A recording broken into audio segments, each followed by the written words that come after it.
እንጂ ጫት የሚቀምበት ቦታ ምን ትረብሻለህ እንዴ? በእናትህ እንደዚህ አትሁን። አስደበረን እኮ አታስደብረን። በቃ በሩን ቆልፍ። ወመኪነቱ ትሩብ ወስካኒያ ወሻይቱ ለበንያ ወሳምቡሰቱ ሩዝያ ሴት ማለት ከጨረቃ የምትበልጥ ከፀሐይ የላቀች ለወንድ ልጅ ድምቀት ብርሃን የሆነች ሴት ማለት ምስጢር ነች። ሴት ማለት ቅኔ ነች። የፈጣሪ ስጦታ የተአባት ጌጡ ሴት ማለት ትንቁ ነች። በሷ ለሚያጌጡ ሴት ልጅ ያከበረ ይከበራል። አሰላሙ አለይኩም ወራህመቱላሂ ወበረካቱ። ውድና የተከበራችሁ የቻናል ቤተሰቦች እንዴት ናችሁልኝ? ደህና ናችሁ ወይ? እኔ ያለሁ አልሐምዱሊላህ። ለቻናል አዲስ ከሆናችሁ ላይክ፣ ሼር፣ ሰብ እያደረጋችሁ አበረታቱኝ። ከጎን የሆናችሁ ለምታበረታቱኝ ደግሞ ውድ የሀገሬ ልጆች ከልብ አመሰግናለሁኝ። እንዴት ናችሁ ታዲያ? ደህና ናችሁ? ረመዳን ከሪም ብያለሁ። ሁላችሁንም እንኳን አደረሳችሁ። ውድ የኢስላም እምነት ተከታዮች እንዲሁም ደግሞ ውድ እየተከበራችሁ የኦርቶዶክስ ተከታዮች ሁላችሁንም እንኳን አደረሳችሁ ብያለሁ። የእናንተም ጾማችሁ ስለገባ እና እንኳን አደረሳችሁ ሁላችሁንም ብያለሁኝ። በሰላም ጾሙ ከሚቀበሉት ያደርገና እና ሄሉ ደግሞ ዛሬ ምን ይዘው መጥተዋል? የፍየል ምግብ ይዘው ልንመተው ቆጭ ድብርትን የምናስለቅቀው በዚህ ነው። አትጨነቁ ፈታ በሉ እያለ ነው። አያችሁት? ግን የሰው ላይ አዋሉ ይመስላል አሉ እና የወደደና ያበደ አንድ ነው። ሴት ልጅ በዚህ ደረጃ ናት። የእውነት ካፈቀራ ሴት ልጅን የሆነችን ኩሉት ይሆናል ወንድ ልጅ ማለት ነው። እና ወንድ ልጅ ለመያዝ ከፈለጋችሁ ደግሞ እንግዲህ እንድትፈቀሩ የፍቅር መስፈርቶችን አሟሉ። በቃ ሴት መሆን ያለባችሁን አድርጉ ማለት ነው። እና ወንድ ልጅ ከወደዳችሁ ምንም ነገር አድርጉ ብትሉት ወደ ኋላ የሚለው ነገር የለም። የፈለገውን ነገር ያደርጋል ማለት ነውና ስለዚህ ከድም እንደሚባለው ከመልክ ድል ያምራል ይባላል። እና ሄሉና ኤሪክ እንግዲህ ጉዞ ወደፊት ብለናል።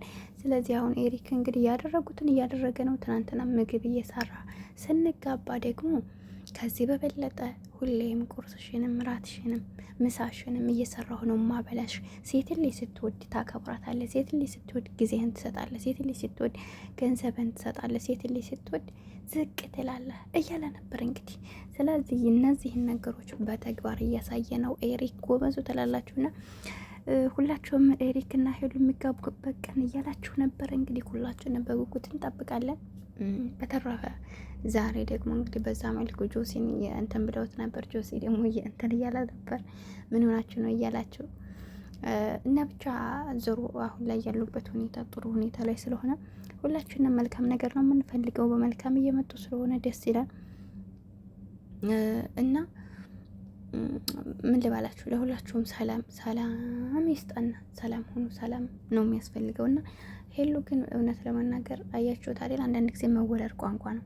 መወለድ ቋንቋ ነው። የእውነት እንደ እህትና እንደ ወንድም የሚሆናችሁ ሰው ካገኛችሁ በጣም ደስ ይላል። እና ፍቅር ማለት በዚህ ልክ ነው።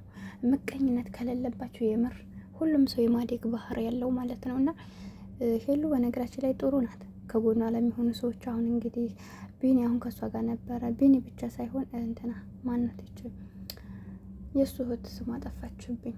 ያብናት እሷ ሌሎችም እንደዚሁ ዩቱብ እየከፈቱ ምናምን እና የሰው ላይ አብሮ ቢያድግ የሆነት ደስ ይላል። ምክንያቱም ሁሉም ሰው ካለው ፕሮግራም ላይ እንኳን ብትጠሩት አሁን ሁሉም ሰው ሲኖረው በቃ ስጦታው ሁሉ ነገር ያንበሸብሻቸዋል፣ ከጎናችሁ ይሆናል። ሁላችንም ስራ ካለና ሁላችንም ገንዘብ ካለና ማንም ከማንም አይጠብቅም።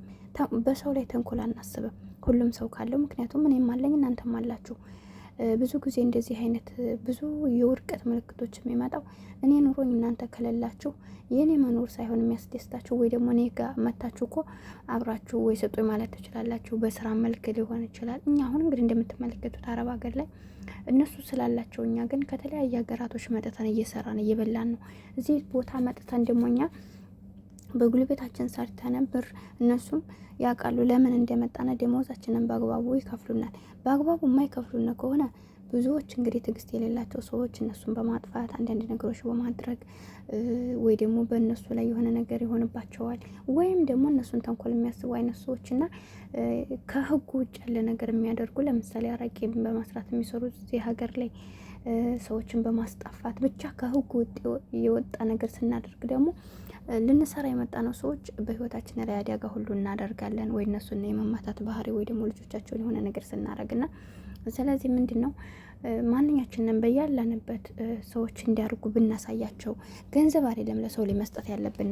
እኔ እውቀት ካለኝ ሰዎች ለምሳሌ እንዲሰሩ አሁን እኛ ዩቱብ እንሰራለን። ብዙ እህቶች ያላችሁ ተመልካቾች ግን መስራት የምትችሉ ሰዎች ካላችሁ በማገዝ በቃ የጠፋችሁ ነገር ካለ የምናውቀው እንነግራችኋል። ጠይቁን። በዚህ አሁን ለምሳሌ ቪዲዮ የሚሰራላችሁ ከሆነ የምትፈልጉትን ነገር እንደዚህ ጠይቁ። እኛም ደግሞ የቻልነውን ነገር ሰርተን እናሳያችኋል ማለት ነው። ስለዚህ የሰው ልብ ቢተባበር የትም መድረስ ይችላል። እና እኔ አሁን ከሄሉ ከእንትና ከጆሲ ከኤንዲ የተረዳሁት ነገር አሁን ሶስታቸው እንደምትመለከቷቸው ናቸው።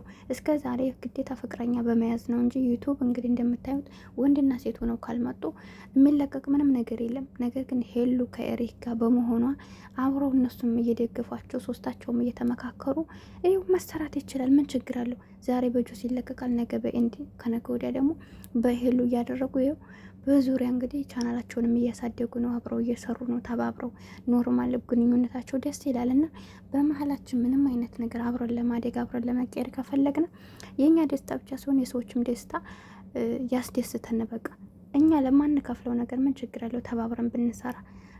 እና ስለዚህ ተባብሮ መስራትን እንልመድ። ሰው ሲያድግ እንውደድ። ምቀኝነትን ከመሀላችን እናስወግድ።